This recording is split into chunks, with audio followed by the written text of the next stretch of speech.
Hello, AfterBuzzers. Welcome back to the 13 Reasons Why After Show. Here at AfterBuzz TV, tonight we're just going to be covering one episode, Season 2, Episode 7, which is titled, of course, The Third Polaroid. We hear Clay's testimony. We finally get our lovely Jeff Atkins back. And we have a special guest here in the studio right next to me, Ben Lawson. It's going to be a great one, so stay tuned. You're tuning into the destination for TV superfan discussion, AfterBuzz TV. And now, let the buzz begin. Hello again, our 13 Reasons Why friends. Thank you for tuning in to our after show. I am your host, Sam Davidson, and as promised, we have special guest Ben Lawson here. Thanks for having me. Thank you. You guys might recognize him as the coach we all love to hate. Oh, we just hate. Oh, no, I think we're already starting to like him already. Two lovely ladies here with me. Two of our panelists couldn't be here. They'll be here next week. But, guys. Hi, I'm just filling in, but I love the show, so I'm so excited to be here. My name is Candice Cruz. You can find me on all my social media at Candice R. Cruz. I know I'm not supposed to do that at the beginning, but I'm on repeat, so go for it. And I'm Cammy. You can find me on Instagram and Twitter at Kamisha Lauture. And the live chat is hot and ready for you guys. So please come in, ask some questions. Yeah. And thank you so much. We love you, Candice. Oh, and thanks. we love you filling in. It's going to be really fun. Overall, so like I said, we're just going to be covering one tonight because we have so much to talk about and we have our special guest. What were your overall thoughts about the episode with Clay and all this new crazy stuff that we find out? It was a heavy one, to say the least, because I think Clay's been pinting up all of this, and for him to finally get up there and to realize, that it's not as easy as what he had anticipated, because a lot of times you don't really have the control over what is being dictated when you're on the stand. So I think it was kind of a wake-up call for him, and not a good one either, and for him to learn so much about Hannah that he didn't really realize before as well, I think was another interesting topic for him. Yeah. I agree. Clay going up on that stand and having to deal with that lawyer, I can't tell you how much I wanted to, let me be nice, but wanted not. to, you know where I'm going with this. But very emotional 2 episodes. Great stuff, though. It was. And so were you a fan of the show, Ben, at all before you got cast in it? Yeah, I was. I had obviously heard a lot about it. It was everywhere.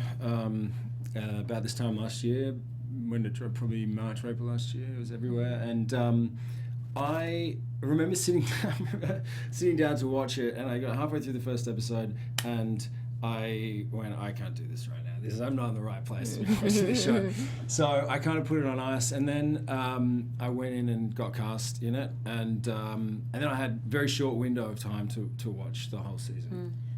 I want to catch up, they sent me the early scripts for season 2, and I wanted to see all of season 1, and so I binged it, as many people did, right before I started shooting. And so I got on the set, and it was like being in my TV, I was just like, oh my god, there's the boys,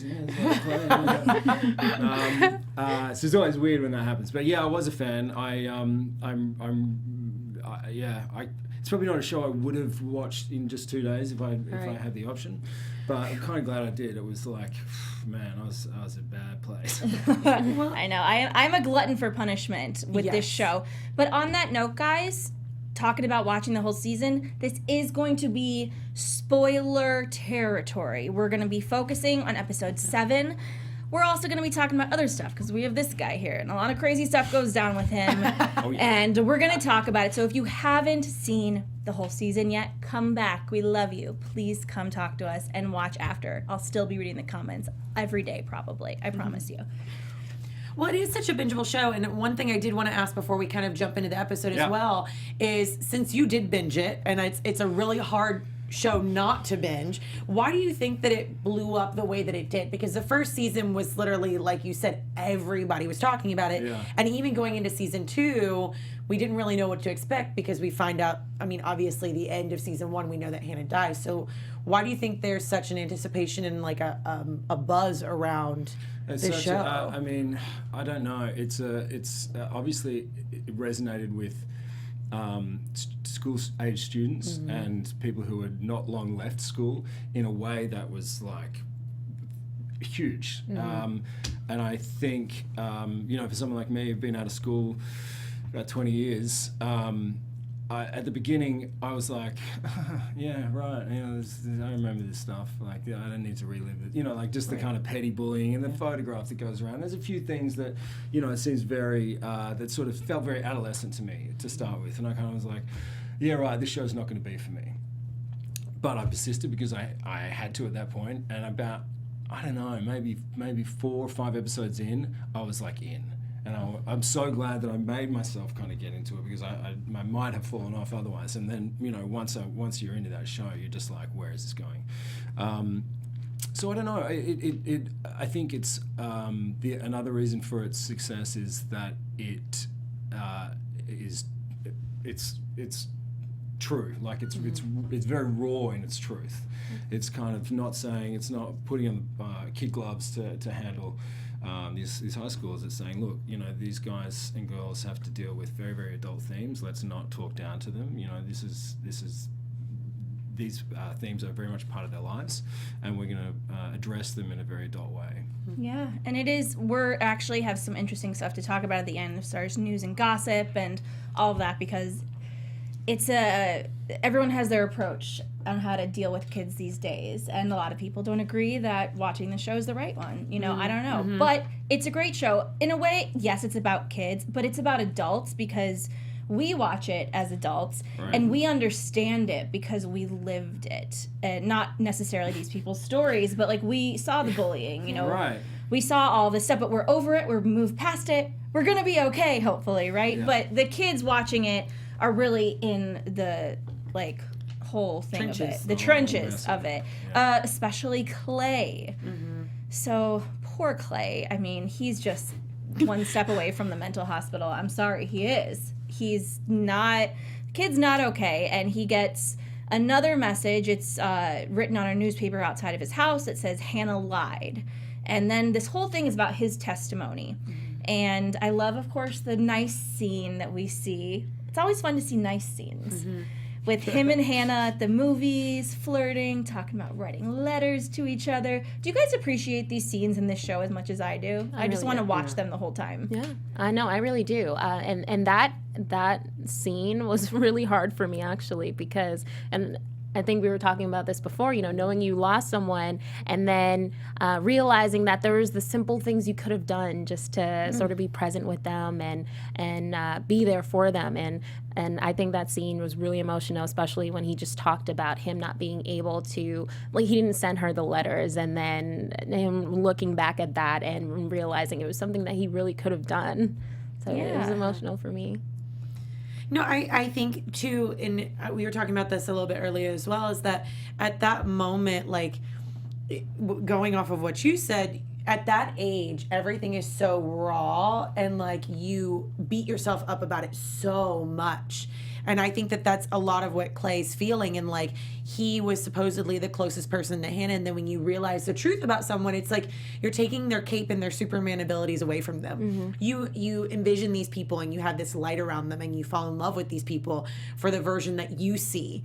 But when you start hearing everything else, you're like, oh my God, did I actually know this person? And then you go down that downward spiral of I could have been that one person that could have changed everything. When in reality, you could or couldn't have. Sure. It could have never changed anything. It could have just been one more element that God, there's a movie from the late 90s with Gwyneth Paltrow called Sliding Doors. And it all was about a what if. It showed 2 different lives, 2 different scenarios. Don't do that to yourself. I know. So, I mean, if there could be 2 different scenarios here. And I do agree. I think this is what Clay is replaying in his head over and over again. Did you get to work with Dylan at all? Or see him around? Oh, sure. I saw him around a bunch, but we did not have any stuff together. All of my stuff was with the guys in the baseball team and with Mr. Porter. Counselor. We love him. Yeah.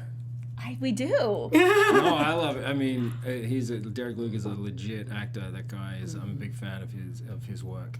I'm sure as an actor, though, seeing Dylan play him, it's fascinating because he's so good. He's such an internal actor. Honestly, and I think he gets better. I think he's got. I think what he has to do in the second season is more difficult than what he had to do in the first. He really drives the show forward kind of single-handedly, you know, Hannah had a much more active role in it, I think, in the first season. So I think he's a real talent, you know, and he's a very, very gracious young man. And I think, you know, beyond this show, he'll be around forever. I mean, I think he'll just be an actor that works forever. But yeah, he's you know, I've been watching the episodes this season sort of sporadically.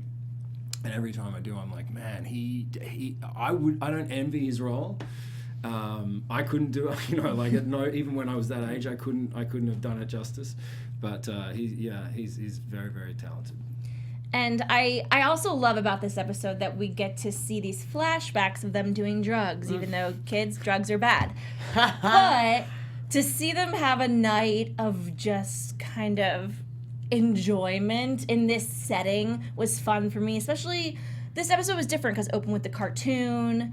And it's very hallucinogenic, even though they just took Molly. It's not just. It makes sense. But, I mean, it's not like they took LSD or something, is what I'm saying, because it seemed so. But they just, you know, it was, and like I said, Jeff Atkins. Yes. I know. God, I love him. Yes. But he messed stuff up. He really messed things up in his past. And even I still love him. What do you mean? He gives drugs to kids, and then Hannah's suicidal, and no one knows. Really knew that. I know, but that's what came from it. Yeah, not just from the drug, you know. That is something that was kind of already in her. And that flashback when she had mentioned it, like everyone's like, well, why didn't you notice that sign? You're coming down off of something. Everybody is having this time of like kind of adverse reaction. So unless it's a reoccurring thing that she's been saying, no one's going to take any more than just like, oh, I mean, cool. I felt that way too. Mm-hmm. Do you guys think it's hard these days after this show, after everything that's gone on in this world, suicide is way more prevalent, that you need to, if someone says something that freaks you out, and that you see as a red flag, when is the time to say something or not say something? Because people can be dramatic and they can feel hopeless, but they're not necessarily going to kill themselves. But I think this was a good example of a time that no one really thought about, but perhaps someone should have taken more seriously and said something. Well, I mean, especially in this day and age, in this time that we're dealing with, and I know we're going to talk about it a little bit more, but like the strongest person that you know could also be the one that's suffering the most.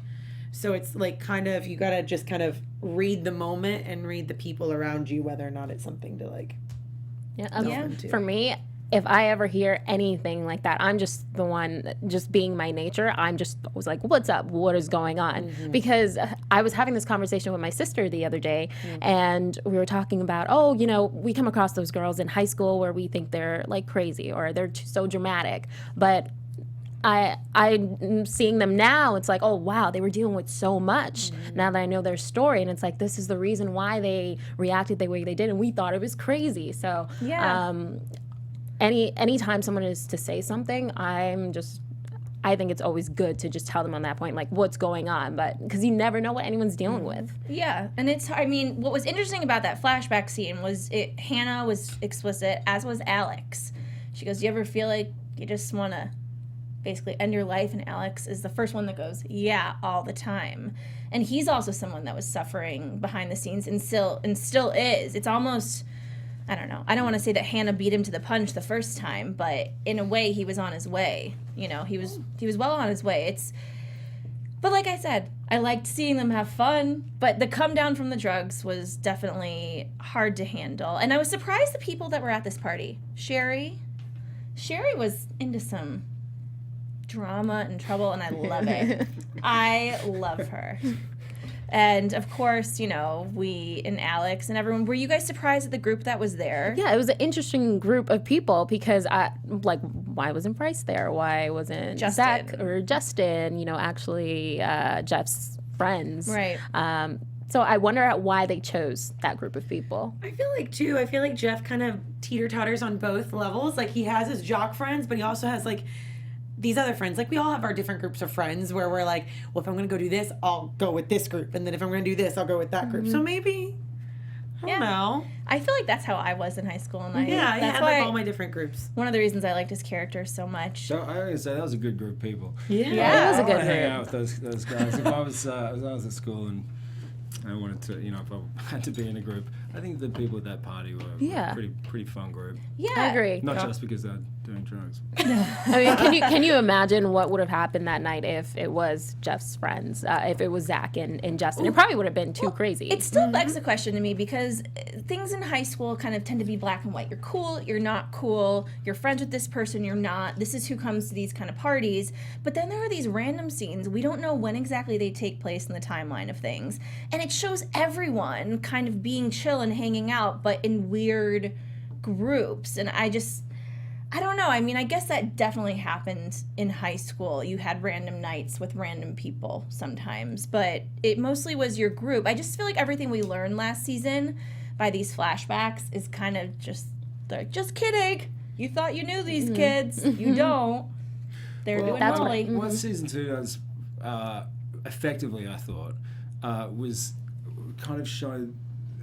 If season 1 was Hannah's story, it kind of season 2, to a greater or lesser extent, has gone, well, everyone had a story. Let's dig deeper into what each of those stories were. And I thought it was, watching it, you can read it and kind of be like, hey, I get it. But, when you see it on the screen, I was like, yeah, right. So, the truth is not always a straight line, and it's not to say that we don't believe Hannah and the things that she said and wrote. And no, she didn't write it. She did write too, yeah. Yeah, right. Right, and her poetry and whatnot. But yeah, the truth can have different shades of black and white. It can be grey and still be truthful. But there are two sides to the same coin sometimes. And I think those parties and when you see those groups and those dynamics that we haven't seen before, I bought it. I kind of go, yeah, right. This is, like this. It's very, very likely that these guys hung out, and we just didn't see. We don't sort of imagine it because we didn't see it before. Yeah. Well, I mean, I love what you're saying too, because you realize that everyone has a perspective, and even like with you, as much as like when we're watching it, we're like, why don't you just kind of empathize with the counselor and whatnot? I'm losing his character name. Mr. Porter. Thank you. You want to empathize more with Mr. Porter, but at the same time, your character is very much like protective of these boys that are on a team. Like they have college careers that are coming up. You're just wanting to see their perspective, and these kids more than you knew Hannah.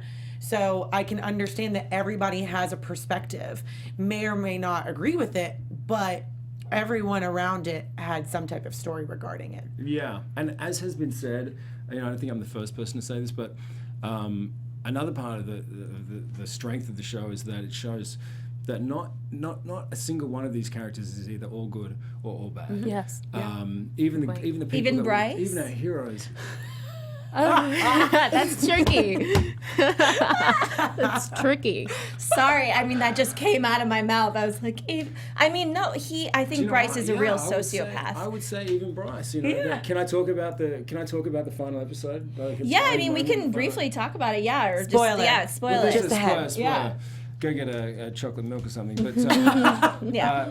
There's a moment that when they're at the dance at the end, and Bryce says. He goes, "You're a good kid, Jensen. You need to get laid, but you're a good kid." Oh my And he God! walks away. Yes. You're so creepy. Now, in that His moment, voice just changed. I was like, "That's a funny guy." Yes, we all hate Bryce. The guy's crazy, and some of the stuff that even this is like, Jesus, it just gets worse. But in that moment, we see the charm and we see the charisma, and he's a very winning guy, and he knows how to kind of manipulate. Yeah, exactly. Yes, I don't he know. does. I think I'm not saying that we root for him. I think if you are rooting for him, you should seek help. But Definitely, we have sources for that always at the end. So Douglas in the live chat asks you if Douglas. did you learn anything new from it, from the show, and specifically about the different forms of abuse or ways people deal with it? Good question. That's a good question. I would say that I think I learned many things about the show. I think as an actor, you stepping into these different worlds, you always learn something. About whatever it is that you're doing. So you immerse yourself in a world, and you're dealing particularly something like this, where you have a lot of very heavy themes. I learned. What was the second part of the question? Was it about how people deal with abuse? Yeah, specifically about different forms of abuse, or how people deal with it. Yeah, I mean, it's interesting. I'm not sure I could say that I learned too much about how people deal with abuse. Although I more suicide, which we might get into later on. But awareness. But I'm going to lose my track. I keep jumping all over the place. It's okay. So I think what was a real takeaway for me was how kind of easy it was for me to, slip into a role where, this guy wanted to just turn a blind eye to these atrocious things that have been happening. And people that are under his care, or his players. I found it kind of, how I think we all kind of know what it's like to not want to acknowledge something that other people are kind of seem to think it's more important than we do. Yeah. We all kind of know what that feels like. It's just in this show and with my characters, it's in a kind of, the stakes are a lot higher.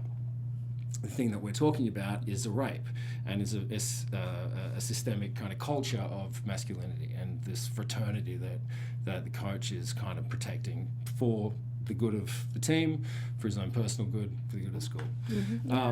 So it was sitting in this world and with these guys, and we would be kind of hanging out on set and kind of roughhousing, and I found it was sort of startling how easy it was for me to kind of go, I want to look after these guys, and there's this other thing, that I, it's this person that I never met, and that sucked, but let's just leave that in the past where it belongs. Yeah, I mean, I feel like every character, I know they'll never do this, but how cool would it be if Netflix, this show's been gone for a year, so maybe once a month or once every 2 months, they just release its own 1-hour episode that was just kind of the background story of a character that we don't know that much about. That would be cool. Like your character, but to understand how they tick and why they are the way that they are. Well, I think that's what I love so much about season 2 as well. I loved season 1, don't get me wrong, but season 2, I love that you really are, like, everyone is narrated by a different person.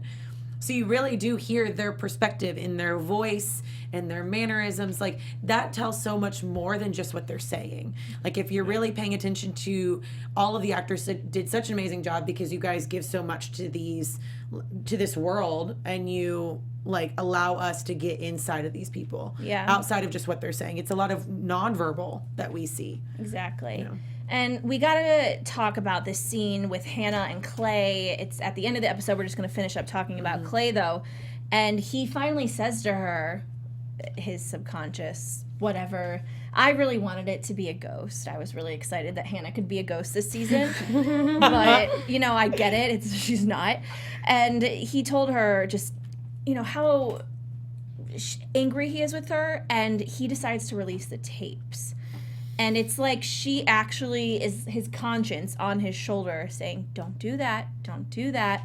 And he does, and it just sets everything kind of into motion. And I mean, there's a lot of bad people in this show, and so he doesn't necessarily become the villain, but he did a really crazy bad thing. Right. Yeah, I mean, that's a great example of our hero acting in a way that we find questionable or stupid, and we go, there's a moment where we kind of go, oh man, oh God, Chloe, we're rooting for you, but that was dumb. So yeah, that's a great example of how, we see so many moments in this season where our hero is human and flawed. Yeah. In the moment watching that scene, I rooted for him. You wanted him to do it? I wanted him to do it to a degree, right?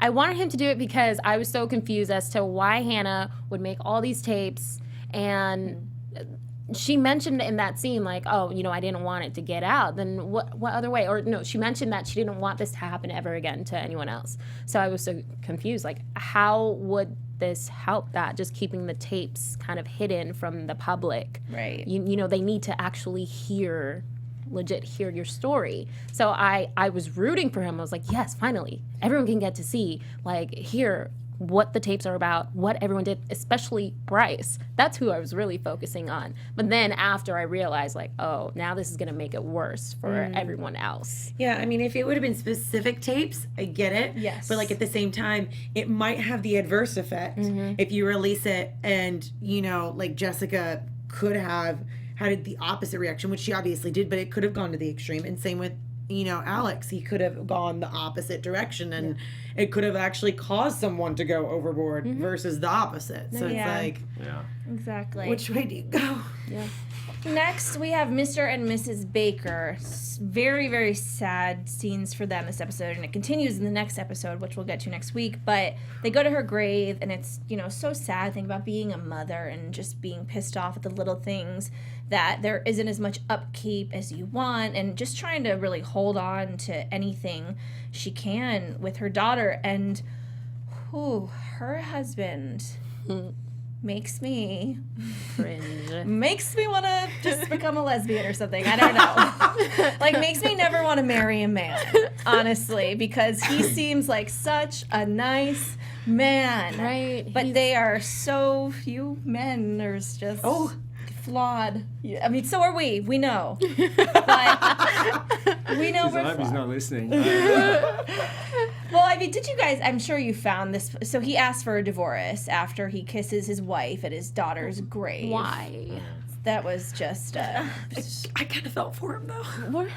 What? I did, because the thing is that none of us can ever know what they're feeling because they've lost a child. And she is the last remaining thing that reminds him of his daughter. Like, that's it. And, like, when you're at that moment, like, of course you're going to have all these feelings come back of, like, let's have our last, like, moment together. But at the same time, his way of moving on is the opposite of way than she's moving on. She wants to hold on to Hannah and do everything that she didn't get to do. But he just wants to, like, have that as a moment and, like, close the door. Because how else can you deal with that pain? I mean, some I don't people know. just live with it and kind of incorporate it into their lives, Yeah, of course. you know? But I do think it's a male and female thing that men kind of tend to just block it off, and they're able to compartmentalize more than women are. And guys, please, we just want to let you know that we give you this content for free and we love doing it. And please rate, review, subscribe on iTunes and leave us comments, feedback. Let us know what you think about the podcast on YouTube as well, because we always read them. Let's talk about Alex next. So, poor kid. He's having a really tough time this episode. Who isn't having a tough time in this show? I know. The whole show. God, this is hard. I mean, this show is really hard to recap sometimes. I feel, because my eye twitches for most of it. Honestly, when I'm talking about it, I'm like, oh my God, these kids. So his mom, who I just realized, did anyone watch Dawson's Creek back in the day? Oh, girl, come on. You're talking to a guy. I am the exact age to have watched every single one of those episodes. Well, so Did you watch every single one of those episodes? Yeah, you probably- I only would have missed a handful. I mean, I was hooked on Dawson's Creek. So for those of you that have seen Dawson's Creek, the character, remember Andy? She's the one that dates. She's in the show. That's what I'm saying. That's Alex's He's mom. like, wait a second. Yeah, of That's course. his mom. Of course. Yeah, She had her on no here. way. Yeah, Did you fangirl when our you met her? awesome engineer I've still not met Steven her. is pulling her up, I think. So, I mean, this poor woman, honestly, she's just trying to do nice stuff for her son. And is she the one, did she do something with the banner in the school? I don't even know. Because remember, he goes and it's his birthday. That's why Bryce starts kind of giving him. the kids. That was, Oh, that was the kids that that did was that? Zach and Jess. Yeah. Well, okay, so regardless, Bryce starts giving him crap, and so does Monty about just making fun of him, and then Alex screams down the hallway. Okay. F you effing racist rapist. He's probably a racist too, honestly. Yeah, that's season 3. F you effing rapist. And everyone is like, whoa, dude, what the hell? What the hell? Like, who just calm yourself. And I mean, do you guys ever feel for Alex, or are you kind of annoyed by him? No, I feel for him. I wasn't mad at him at all in that episode or that scene, right? It's his birthday. Come on, give the guy a break. He's been holding on to all this tension, troubles for this whole time. At least let him celebrate his birthday. Right. And Bryce, oh goodness. I mean, Alex was a ticking time bomb, right? But Bryce just he made him explode. I forgave him for that, but I did feel for Jess. That was a painful scene for her. I mean, in a way, I thought he was. I guess he was probably talking about Jess, but for me, he was talking about Hannah when he said "you rapist." I feel like it was for both. Yeah, maybe. I feel like it was for both too. But so to this birthday party, his parents are trying to do a nice thing for him, and it's just not going well. Dave and Buster's never ends well, guys. I'm just kidding. It could be a really fun time. Was that Dave and Buster's? It was a Dave and Buster's-esque place. It definitely was like Dave and Buster's. Chuck E. Cheese? No, it was not Chuck E. Cheese. It was Dave and Buster's. It was so obviously Dave and Buster's, That's an guys. American reference. I do not do you not know? Chuck E. Oh my Cheese. gosh. Oh, really? Do you know what Chuck E. Cheese is? Yeah. Okay, so it's like a one on the grown-up. way to the Yeah. airport. Yes. It's grown up. Okay, so what? Hang on. So for do we his- have them in LA? Yeah, there's one in Hollywood. Hollywood and Highland. Yep. It's good real estate. It is. Yeah. So one of the things I found interesting about this whole thing is Zach and his continuous just kind of attachment to these boys that like Bryce and Monty. And his mom calls and he lies and says he's with the guys. And Alex completely freaks out. Meanwhile, Tyler comes and I feel for Tyler, even though I know what he ends up trying to do. But we'll get into it another time we talk about it, but it really hurt my feelings to see Jessica and Zach be so nasty to him. Like, Tyler's weird. He takes pictures of weird things. Just accept that about him. Don't be upset. He took a picture while Alex was sleeping. Who cares? But do you think that led him to do what he did? Just one element of it? I think he just feels bullied. He just feels attacked. Anything he does that he feels natural to him, he's attacked. And it freaks him out. Yeah. I mean, Especially- Go go ahead. No, you go. I was going to say, especially because Tyler is trying to help the situation. right. He's trying to help Hannah. He's trying to be a hero here, and everyone just keeps coming at him. So to get that when you're trying to do good, I think that's just That's his character in a nutshell. He just wants to help. And he just can't. yeah. He just puts a Unfortunately. foot wrong every step of the way, and he's marginalized. I mention Lex Luthor randomly in a lot of the shows that I do because I love him and I understand him because you see his backstory and a lot of things, and I feel like the same with Tyler. You see how much he was bullied and how much just hate was surrounding him that you can understand how he's going to turn out to be a pretty scary guy, and he is. And it gets I'm hoping it gets worse before it gets better. Maybe, I don't know, probably not with this show. It ends it's just gonna get worse until it gets more worse. Jessica just gotta talk about I love the show. It's not that I don't love this show. 3. You just gotta keep getting worse. It's gonna get worse before it gets even worse. It's just Season 3. Can't wait. it's really emotional and hard, I think, I binged it all at once, and that's what I did the first time. It's emotional and hard to have to revisit every single week these episodes and take these massive notes on them, and it's really sad just to think about all this stuff going on in the I world. closed my eyes and ears a lot. Yeah. I was laying in bed like, no, don't do it. Well, we have the scene with Jessica, and she goes shopping with Nina, and she has a trigger while they're shopping, and they're in the dressing room. And it was so sad just to see her, run out, and she's not a whole person at all. She's just kind of a shell of a person everywhere she goes. And it is interesting to see how Nina deals with these things, because she doesn't really seem like she's necessarily conquering her demons, because she's lying to her boyfriend about being, a sexual assault survivor.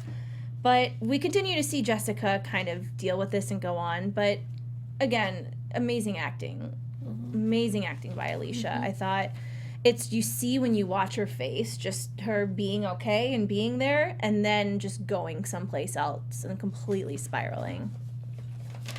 And then, of course, we have Bryce.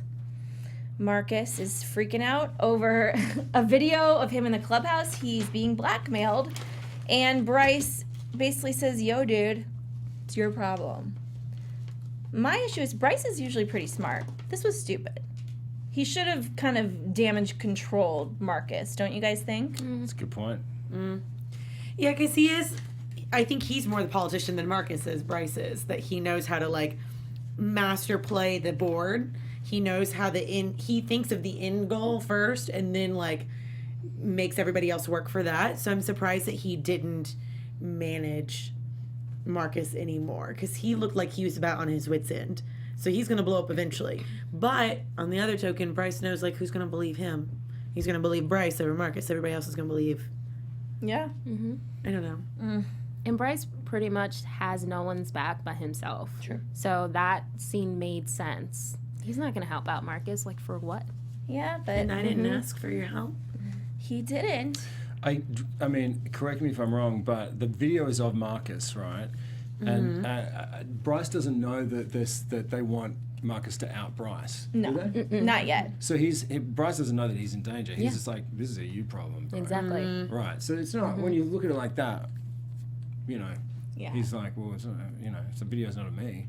So I'm sure in a few years, if Bryce is still alive and not in prison, that if he's out living in the world and if these things continue to happen to him, he's going to say something different to a friend that comes to him with a video of themselves being blackmailed.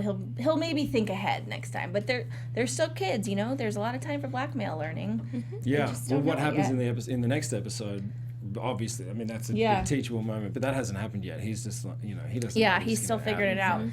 And then we have this scene with Bryce and Chloe, which is a movie night turned into I don't know what I would qualify it. It was a girlfriend that didn't want to have sex, but Which is still falls under, let's be real here, even if you're dating or if you're married or you're in a relationship, if you don't want to do that, that is still under the classification of rape. she audibly, though, he goes, do you want to do this? You're okay, right? And she said yes, but she didn't seem like she was okay. Yeah, but doesn't, like, body language also play into the Yes. fact that someone's saying yes? Right. I think this is why we talk so much in the last couple of years about visual and verbal cues. Thank you. Yeah. And you know, although the verbal cue was there, we could see, and Bryce, if he wasn't a sociopath, could see that the answer was no. But it's great that I think this is in this episode of the series, because this is a great example of something that you know, it's like the line is so blurry, you know, you could easily say, well, she said yes, you know, she said yes, Yeah. but you know, let's be real. And these we see it in the news. We've seen it in the news recently. Yeah.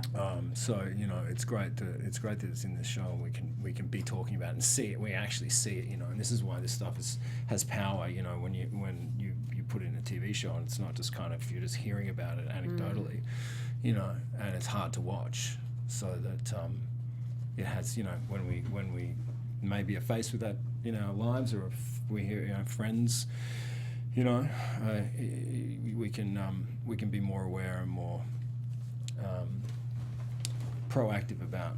Yeah. Yeah. And to your point, I feel like schools should use 13 Reasons Why just to, what is it, for like sex ed and for health. I think there are a lot of good pieces here that they can actually, you know, pause the video and be like, teach something here. I was raised with abstinence teaching in school, Were you? which I don't even know if that's, like, a thing anymore. We did not have sex ed. Where Like, were you raised? Kentucky. Texas? Okay. Was it Kentucky. a Catholic school or? It was not. It was a public school, but we Wow. just did not ever delve into it. They just said abstinence, and there wasn't even, like, a real class on it. It's just like a known thing wow. It was a of real like short class. hey, don't do this.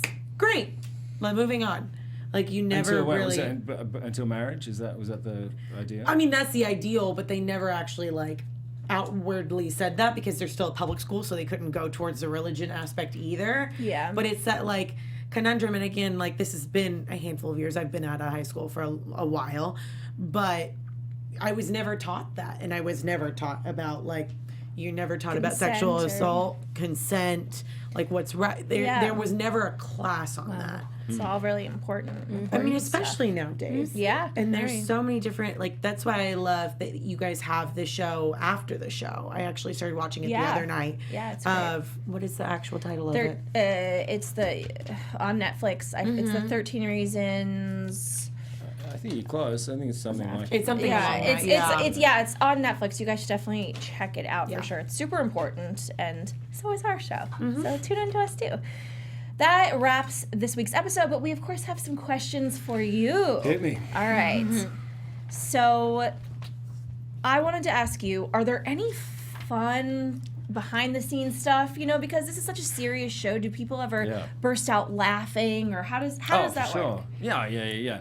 I mean, that's what is great, and I didn't expect it to be like that when I having seen the first one, but almost everyone that I worked with has a great sense of play and a sense of humor, and although what we're saying is very serious, it doesn't mean that we're in tears every second that we're on set. It's like you wouldn't be able to get through the 9 months of shoot or whatever it is. So there's the same levity that I think infects most film sets, where we're all signed up for this job because it's fun.